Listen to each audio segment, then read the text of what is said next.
Today, we are super excited to have Miss Diana Kelly. Gosh, she's been in the business for over 43 years now. Although she's not a provider, she's been grandfathered in by, what's the accreditation? Well, there's two academies, the American Academy of Otolaryngologic Allergy and the American Academy of Asthma, Allergy, and Immunology. So they basically recognize me as a provider because I've done CME for so long. Yeah, and she brings a plethora of wisdom and knowledge. Not only was she a top salesperson for diagnostic companies, but started her own allergy laboratory, which was one of the leading allergy specialty labs in the country. What I am super excited about is she also teaches, has a company that does CME, so continuing education units. And I love that she says value is not measured by the solutions employed, but how staff uses the solution to impact the business, thus creating accountable care, also create efficiency and increase revenue. We have some clients that are just killing it with allergies because, I mean, even in Colorado, I didn't think I had allergies when I lived in California. But as soon as I moved to Colorado, I definitely noticed that, hey, something's different here. And there's a huge percentage of the population that does deal with allergies. And this is why I believe that it is a great niche service to add into your practice to radically transform people's lives. This is why we bring people on that we do for our webinars, but also radically transform your practice in being able to create revenue. So without further ado, Miss Diana, welcome to the dojo here with all of our peoples. I'm going to let you take it from here. All right. Hey guys. Hey, I don't use Google Meet very much, so if I mess up, just bear with me. But feel free to interject at any time because I'm a pretty like interactive. But I have been doing this since 1981, so I know what I'm talking about, and I won't be too lengthy, but I want to hit on some really important things. And in the mid-early 2000s, the board certified allergist got with the ENT allergist, and they established a task force because there's not enough allergists to deal with 1 in 4 Americans that has a bad allergy. So whether it's inflammation that's causing the allergy, or infection, they got together and they said, hey, there's not enough of us to deal with this. So we want to help the primary physician in the primary practice, the functional medicine practices. We want to help other providers be able to offer testing and treatment for 80% of the patients.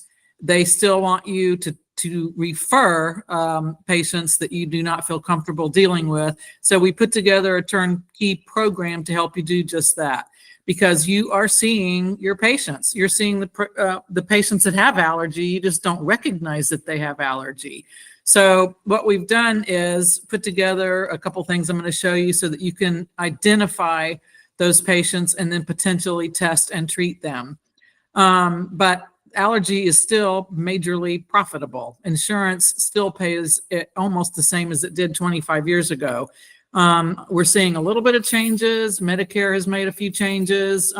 United now is trying to find Medicare, but they still pay well. And it's interesting because Medicare actually pays a little less than commercial insurance, but they pay for way more allergy treatment.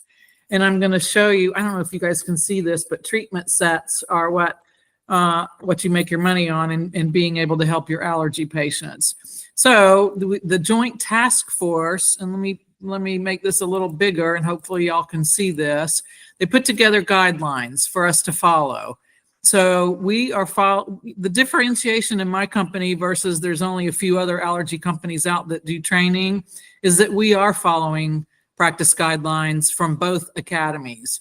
And so you can see it's basically saying what to do, what to do if you think the patient has an allergy and what not to do if you're not sure, or how to refer a patient. So, one of the first things that we do, well, let me see what this says. Recognizing the allergy patient. They come in with a cold, they come in with inflammation, they come in with an infection, that is from their allergy, because allergy is an inflammation disease, and inflammation is the root of all evil. So the physician that is properly trained in recognizing those patients can actually help them.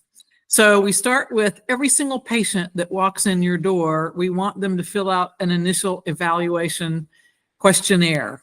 And it's kind of like an intake form, but it actually serves as the first document that you have to send an insurance company saying, look, this patient actually is a candidate for allergy testing. The provider signs off on it down at the bottom, and you keep that for your first form of documentation when you file insurance. And so when a patient comes in and they've got all yeses, or even if they've got a few yeses, if they have one yes, they qualify according to insurance. But if they come in and this piques their interest in allergy, then you can, get them scheduled for an allergy test. So allergy is a cumulative threshold disease.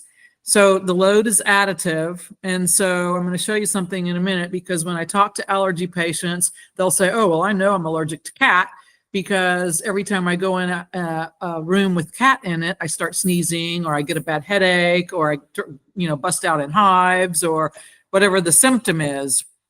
But allergy is actually a total allergic load. So this is what I use.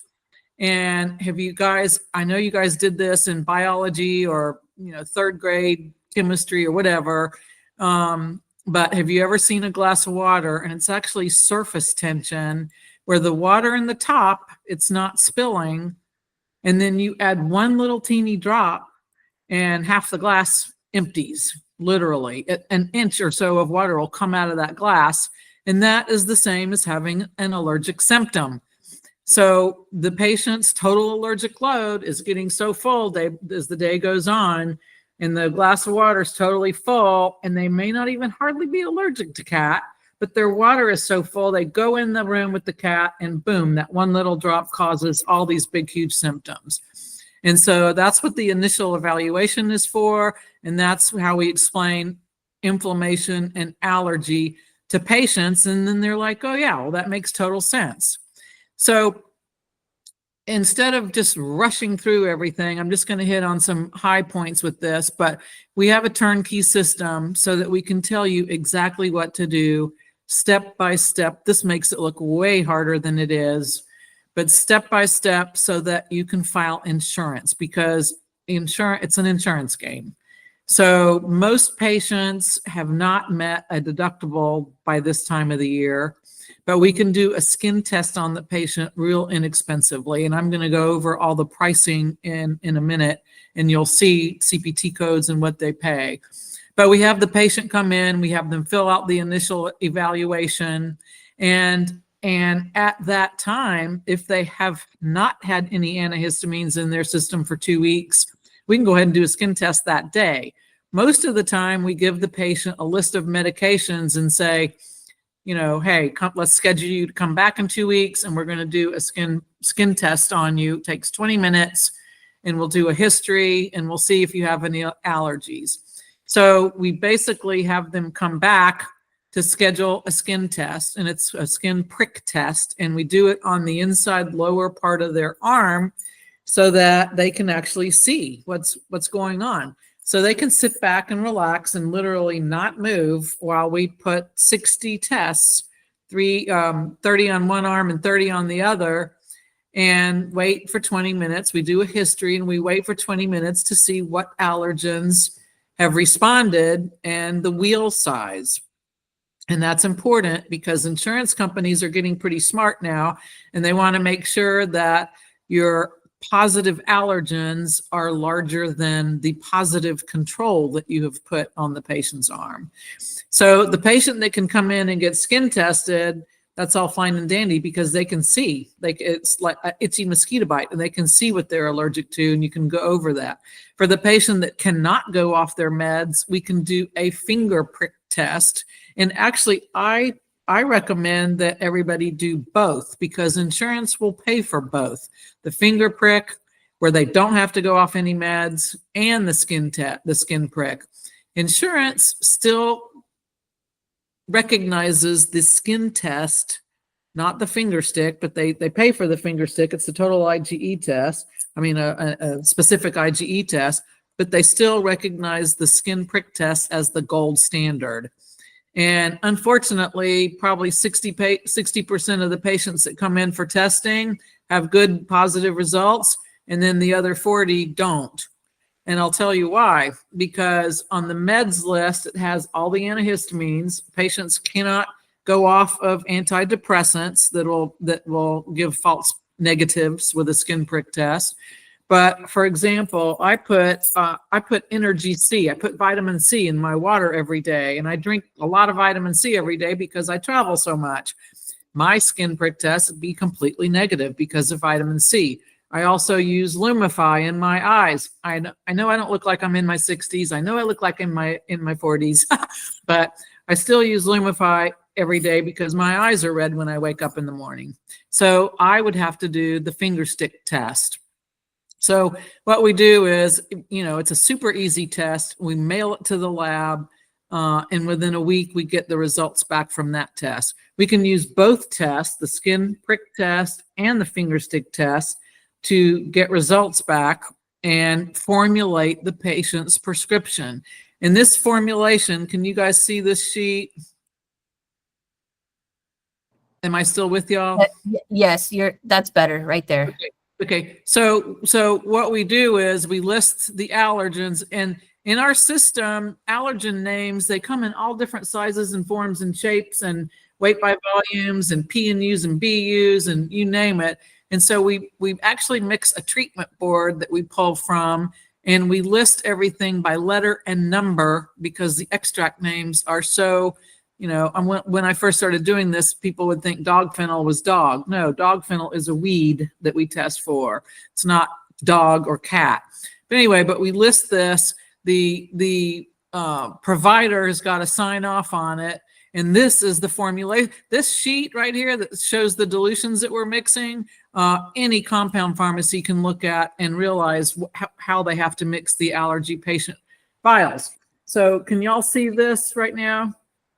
Yes. Can y'all see me? So what we're doing is we're mixing the strongest vial, and then we're diluting all the vials and starting the patient on the weakest vial, which this takes the whole entire year to get up to the strongest vial. But insurance wants to see how we diluted, how many units we made. And in insurance terminology, this is 60 shots or 60 units. I'll show you that in a minute. But the patient comes in once a week for a shot, or they can take them home and we can teach them how to do that.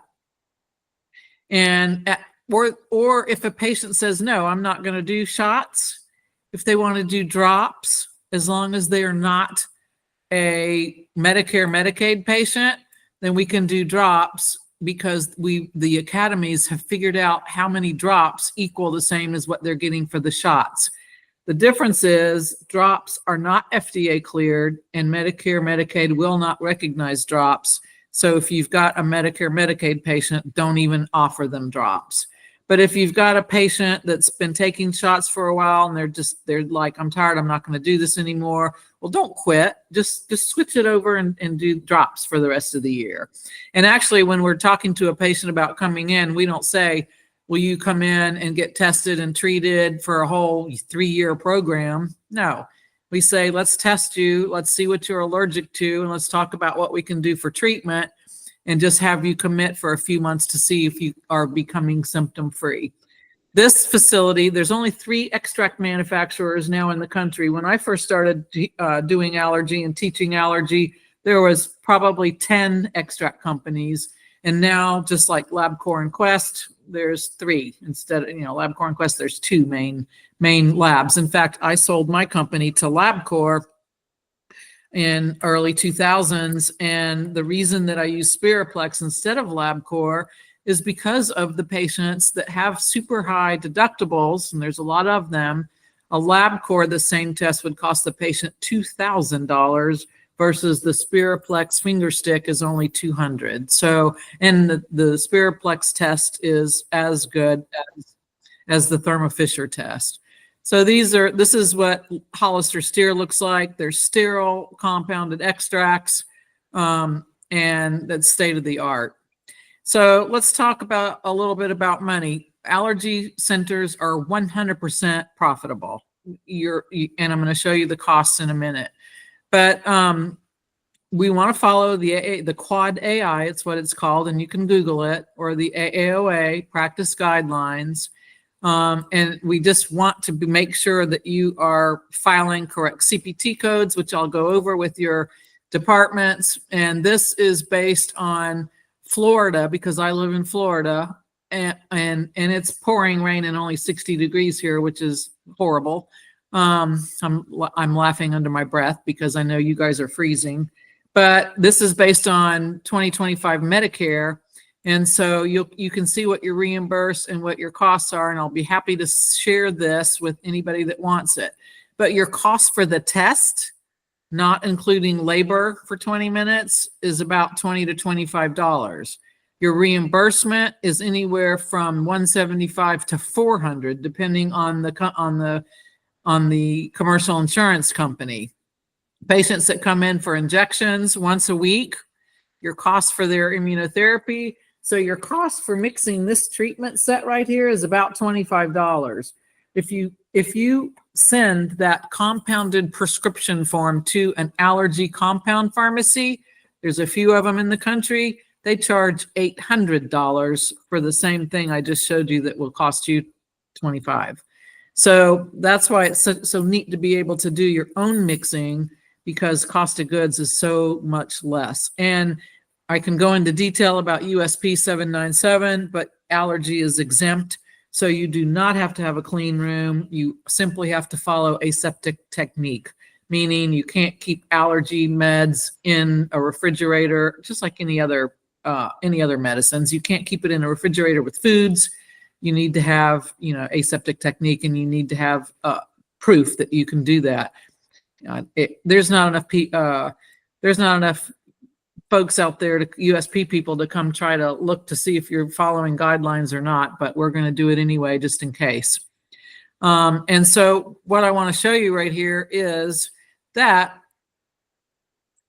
for the average practice can do 10 new patients a week. For testing and treating, it's closer to $1 million a year, depending on insurance companies. Medicare, this is $750. This is based on today's Medicare reimbursement. 10 new patients a week that got tested and treated. If you test 10 new patients a week, you're probably only going to put 8 of them on treatment. But anyway, so you can see this is a very profitable program, secondary income for your practice. And if you do it the way we show you, and you have these 16 patients lined up for us to test and treat when we come in and train you, you'll get your entire initial commitment back. So I charge $12.5.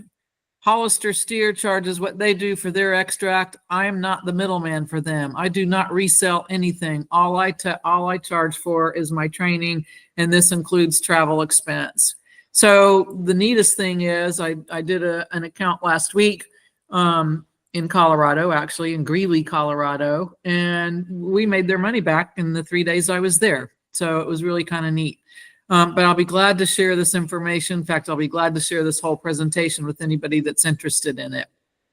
All right. Our number one concern is safety.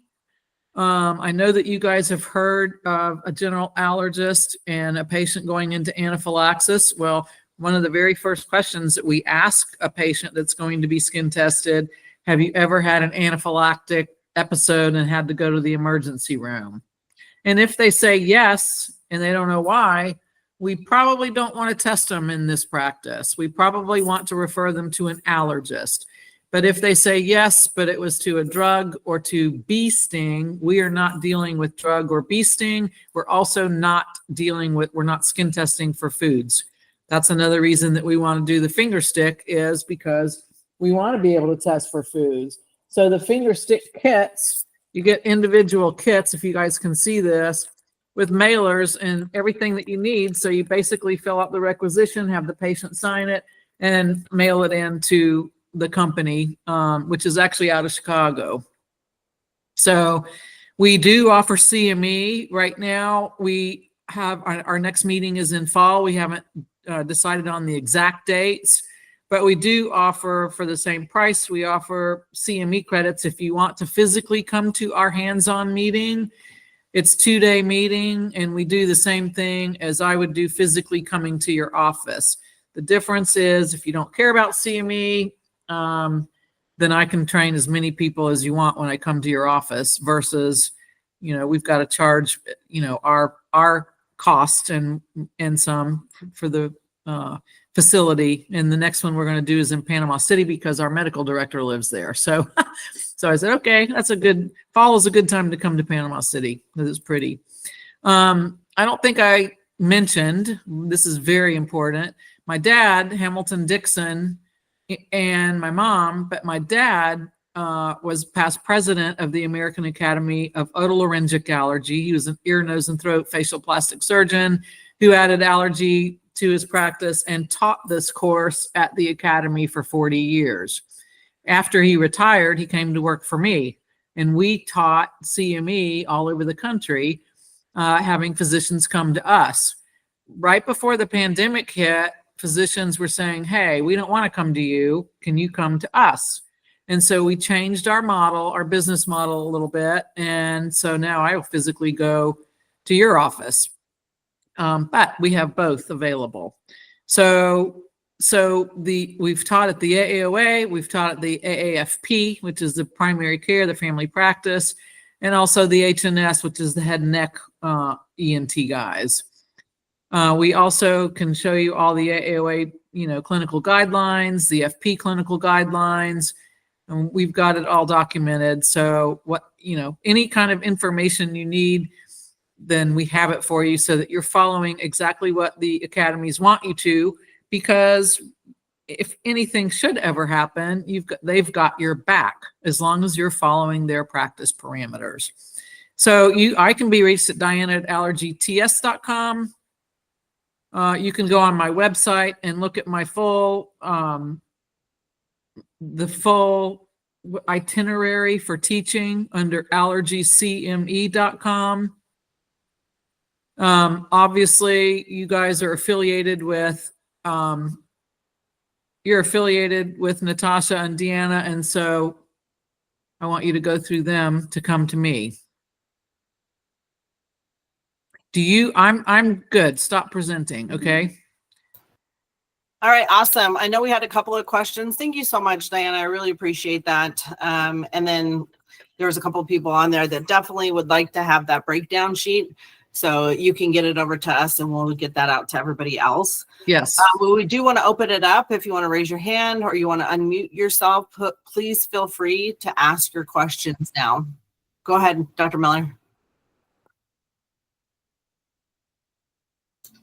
There you go. Can you hear me now? Yes. Okay.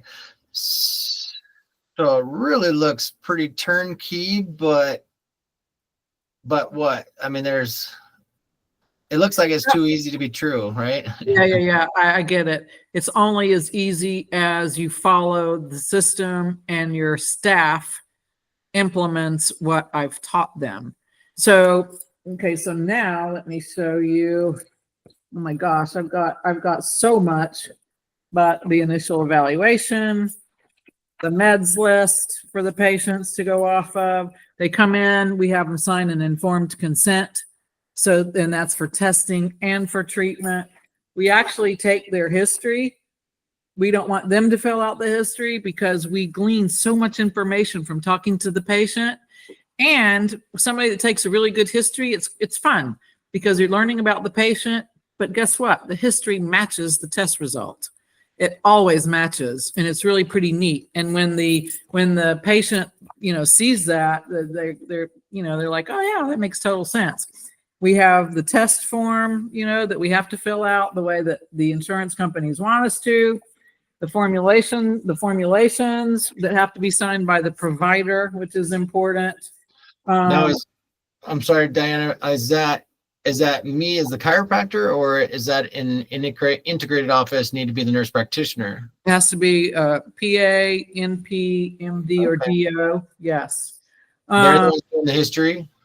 No, you can have an MA do the history. In fact, you can have an MA do the whole entire allergy program. But like the practice I'm going to in Texas next week, the chiropractic practice, and the provider, no, I don't want him to pay her to be doing all this. So the MA is going to be doing the whole allergy program, but the PA, the provider, is going to spend a couple of hours with me each day so that I can make sure they understand the testing and the whole system, but more importantly, how this mixing is done, because this mixing is obviously the revenue. So the allergenics test results will give you really great results that you can add along with the other results. All the CPT codes, I'll go with your billing department. And if you do in-house billing, fine. If you outsource, that's fine too. I talked to a zillion different companies that outsource. There's only 4 CPT codes, so it's not very hard, but you got to get them right, because you're not a general allergist. You're not using certain codes. You're not mixing single vial sets. You're mixing for the whole entire year. So you've got to use the correct CPT codes.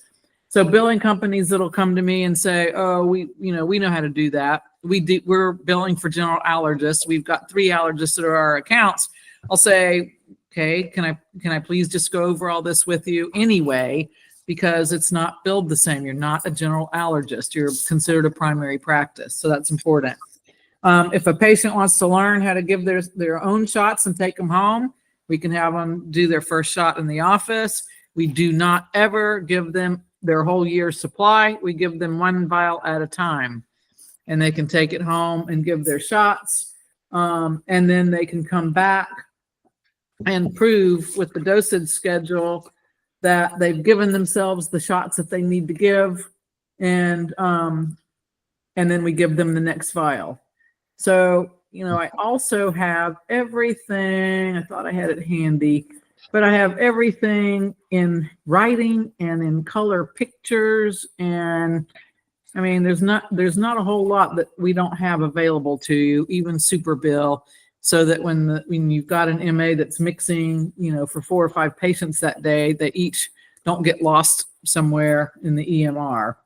And how does that work too with if they have only 1 vial and that whole kit is for a year? Yes. That sounds like we have to have a refrigerator the size of a regular size refrigerator, because these, and I forgot to get I just started allergy shots for the first time in my whole life. And I had an acute reaction, allergic rhinitis. Benadryl didn't help. Nothing helped. And I was out of town. Anyway, I started taking 3 shots a week. I give them to myself. I'm on my 2nd vial and my symptoms just disappeared. I don't have it. All my symptoms are gone. I know my inflammation is going away because I run 5 miles every day. My knees don't hurt. My back doesn't hurt anymore. I know that it's helping inflammation. But yes, we're mixing for the whole entire year. This is 60 shots in this one set. Most patients need 2 or 3 shots a week, because there's very specific guidelines from the academy that you cannot mix molds with grasses, trees, or weeds, because the molds are too strong and they'll negate the grass, tree, weeds. And so there's pretty specific guidelines to follow, but it still is going to take somebody in their own brain looking at all the allergens the patient's allergic to figure out what set they want to put them in. Does that make sense? Mm-hmm. And then how about a cash-based practice that I am? And you said insurance is a big part of it. If you're cash based, and I just did a practice in Colorado that doesn't file insurance at all, and they're charging a patient that needs to go on shots $100 a month, and they're charging $350 for the testing, and you can charge less than that if they do drops. So if you're not dealing with insurance at all, then there's a little bit different model, but it's still very lucrative to add allergy. Do you have the kind of practice that where patients pay you monthly to come in and see you regardless? Or Like on no. a membership plan. No, just pay for a certain number of visits and they're on a certain schedule of care. So I've trained several practices in 2024 with the same model, and they're doing very well. If you need references, I'll be glad to share those names, because they're chiropractors, they're integrative medicine practices. They've got you have to have a provider to get allergy extract, whether you file insurance or not, because it's sterile extract. Okay. So tell us about that, because I know that's a question too, is, okay, if I bring allergies in, do I have to have a clean room? Like, do I need to have a vent? Right. All of these things. So if you would just let our guests know. Right. So no, you don't have to have a clean room. So USP and the Joint Task Force, but USP, I've got that documentation and I will send that to you. But USP has basically said allergy is exempt. You do not have to have a hood. You don't have to have a clean room, but you do have to follow aseptic technique. And so keeping proper documentation is important. And, we've got all of that to show exactly what to do. So no, you do not have to have a clean room. I mean, I've trained practices that have clean rooms, and they're CLIA certified, but you don't have to have any of that kind of certification to offer allergy. Awesome. Do we have any other questions that are out there? Other than that, I can prompt some, because one of the things that I love about what you do, Diana, is you're coming out to the locations. And what I always advise ahead of time when somebody's going to come to train your team is get a lineup of your patients that you're already taking care of. They fill out a survey. Do you deal with season allergies? Do you deal with, whatever? And then they're like, yes. Okay, great. Then you schedule 10, 15, 20 people during that time. And then, like Diana says, you can make your money back, and you're seeing the real world in present time, right? How that works. Right. That is the best case scenario. I mean, I've been to and I will tell you, I've been to practices where I get there and they've only got 3 patients, which is fine. We still go through the whole program, but 6 months later, when they're really starting to get busy, they're calling me and saying, oh, okay, now help me again. Or the practice where I went in and trained a brand new person and they hated it and they left. And now they're stuck, not having anybody that knows what they're doing. I'll certainly Zoom. We'll Zoom again, and but I'm not going to come out there for free and retrain. So, but I have all the documentation. So that's why I really recommend somebody in your practice that's been there for a while, that is not going anywhere, that's detail oriented, that's interested in patients, and has a little bit of marketing. Not they don't have to be somebody that knows how to market, but they have a little bit of savvy so that they can, because if you ask a patient, do you want to get allergy tested? Do you want to pay $300 for this allergy test? They're going to say no, So we're not asking them, we're recommending, this is what we need for you to do. So, can we put you down and have you go off your meds for 2 weeks and put you down to come in 2 weeks when we're going to get trained on this to get allergy tested. 9 out of 10 patients will do what you want them to do, Dr. Miller, because you're their doctor. They're coming to see you because they trust you. And so, so the practice that has the more patients scheduled and can glean more while I'm there is going to jumpstart the whole program. Awesome. Thank you so much. Yeah. And when I say marketing, you're not trying to close anybody. What you're trying to do is have a patient, you're a super candidate. This initial evaluation is positive to every question. You're a super candidate. The practice I'm going to in DC in a few weeks, they're calling it inflammation testing. They're not calling it allergy testing. And so, you're a perfect candidate for this test. Can we schedule you to come back, in a couple of weeks to be tested? And we have them sign an informed consent for testing and for treatment.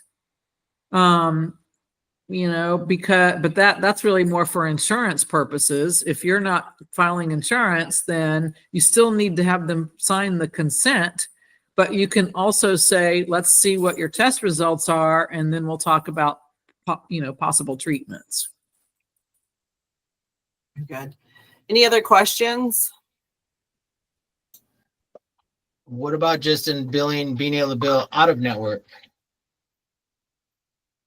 I mean, if they have a high deductible, you said something about that earlier. Yeah, you can bill out of network. You can bill do you bill any insurance? Well, yes, but I haven't been able to bill much of anything because the deductibles are so crazy high. I And know. it's usually not very good coverage for chiropractic anyway. So Do you have Medicare, Medicaid? Are you a provider, or are you in the?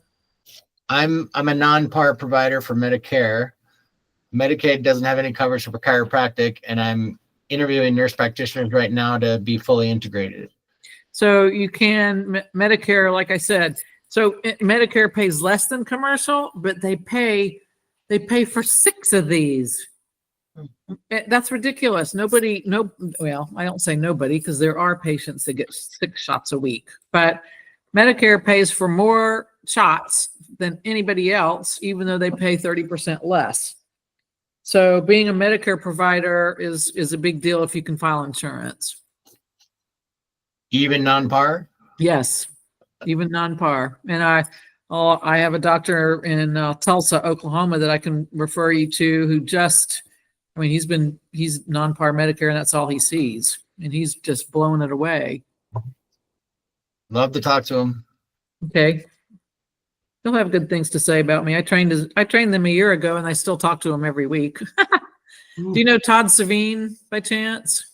Mm-hmm. Do you know Aston Goldsworthy? Nope. Jonathan Say. I'll get there. Brian Road. I'll get a list of references to you, Natasha and Deanna, and that way y'all can share that. Yeah, I'm familiar with all of them. Yeah, and I've all trained them. And Todd Savine, I trained him 15 years ago, and I still talk to him on a weekly basis. Not every week, but at least once a month I talk to him. Very good. Yeah, because we always the dojo always wants to bring you things that make you money, save you money, and multiply your money. Right. And so when Diana and I spoke, it was like, oh yeah, this is definitely a niche service that's going to help you guys make money, and also just multiply the benefits of health. And because there's so many people all over our country that just suffer from inflammation, allergies, other things like that. Let's look at the whole system. So can you show the money again? Just yes. a chance. Yeah. And I'll send it to you. I'll actually send it to you. If you want to. that's blurred out. It is. Yeah, that's okay, because your background's blurred. I know. Oh, that's right. Let me see if I can find, I can share the sheet. Hold on a second. Let me get it.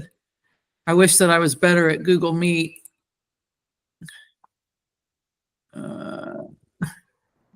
Here you guys go. I'll pull it up really quick. That's perfect. Do you have it? Yep. Yeah, I'm gonna go to that slide. There it is.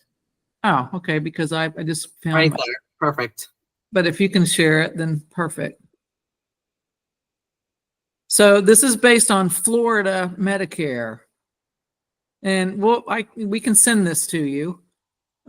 It's based on Florida Medicare today's day.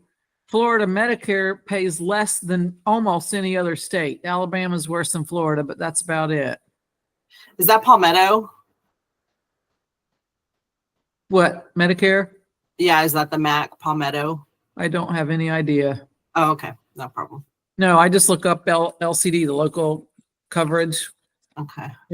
But the CPT codes, if you go on Medicare site, you can see that that's what they're reimbursing. So if you charge a patient, for treatment, $100 a month, that's $1,000 a year, or $1,200 a year. I'm sorry, and that is it's a little less than what commercial insurance pays, depending on how much you mix. But it's certainly well worth the time and effort and the initial investment to offer this, because in the long term, you're going to build a huge allergy practice. Natasha, you know Ashton Goldsworthy? Yep. Mm-hmm. Yeah, I love him to death. He is outside of Kansas City, and he just got recognized 3 years after starting this program as the best allergist to go to. I know. Isn't that crazy? I love it. I love it. Yeah. Him and his dad are chiropractors. So I know. that's pretty amazing to be the best allergist when I know. But that's where, when you care about the person's entirety, who they are as a whole person, instead of just looking at one little tiny part, that's where you get big differences. Yeah. Yep. Yeah. When he first, well, Todd Savine is the one that told him about me, but when we first got together, he was having a compound pharmacy in Atlanta mix his treatment sets, $800 for the same thing that's costing him under 50. And it's actually it's $25. Mm-hmm. Yeah. He was like, holy moly, you know? So, yeah. I love that. And he's one that's so progressive. Like he's always kicking butt in every arena. So, yep. But I can give you the 30 names that I trained last year, and most all of them, except for three, I think, are chiropractors that have integrated allergy or integrated medicine practices. The only, you just have to have a provider. That's the big thing that. No, we love it. All righty. Well, I appreciate everybody taking their time out today. I want to leave the floor open. If you have any other questions, please do let us know. Other than that, we can email out the sheet. But thank you so much, Diana. I really appreciate your time. I appreciate your heart, your level of service to what you're doing and how you're helping the world, really. With I know, you guys, I was going to retire. I'm busier now than I've ever been. So I'm like, I'm going to retire. I love what I'm doing. So yeah. All right, guys. Well, make it a great afternoon. Thank you so much for joining us, and stay abreast on the other webinars that we have coming up. And if you haven't yet, I'm going to make a shameless plug to go to our YouTube channel because there's going to be videos and replays and other things there. Not everything, but if you want to stay up on what the dojo is doing, go to YouTube, and it's just Med Pro Dojo. And we'll see you guys on the next one. Thank you.